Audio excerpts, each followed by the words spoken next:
Europe. On passe à l'économie. Mmh. Emmanuel Dutheil, l'emploi, et oui, a progressé dans toutes les régions en 2016. Oui, c'est même une première depuis plus de 10 ans, depuis 2006 pour être précis. C'est en Occitanie et dans les Pays de la Loire que les créations d'emplois ont été les plus dynamiques. À l'inverse, c'est en Normandie, en Bourgogne-Franche-Comté ou à la Guyane, par exemple, que ça progresse le moins. Et ça s'explique comment, Emmanuel ? Eh bien, selon l'INSEE qui a communiqué ces données hier, ça vient notamment du CICE. Vous savez, c'est ce crédit d'impôt décidé sous François Hollande pour baisser les charges des entreprises. Ça leur a donné un petit peu d'air, notamment pour embaucher. On peut aussi citer la prime à l'embauche dans les PME. On note une vraie hausse de l'intérim, tous secteurs confondus. Au-delà de l'intérim, les secteurs du commerce, du transport et de l'immobilier étaient l'an dernier bien orientés. Donc c'est une bonne nouvelle. Ouais. Pourquoi ça ne se voit pas davantage dans les chiffres de l'emploi ? C'est bien le problème. Il y a une vraie amélioration de l'emploi, mais c'est loin de suffire pour faire baisser le chômage. En effet, la France est un pays qui a une forte démographie. On s'en glorifie souvent et on a sûrement raison.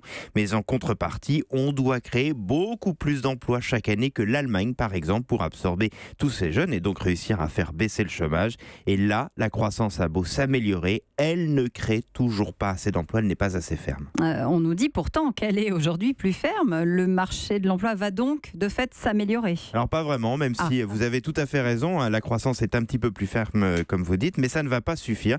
Pourquoi ? Eh bien parce que l'État a décidé de couper dans les emplois aidés, la prime pour l'embauche des PME s'est arrêtée, du coup il va falloir créer encore plus d'emplois, notamment dans le secteur privé, pour réussir à faire un petit peu reculer ce satané chômage. Et là, malheureusement, on en est encore loin. Et puis, il y a un autre problème qui est, lui, sûrement plus inquiétant. Notre marché de l'emploi est vraiment à deux vitesses. Du côté des cadres, des personnes qualifiées, là, on est quasiment au plein emploi.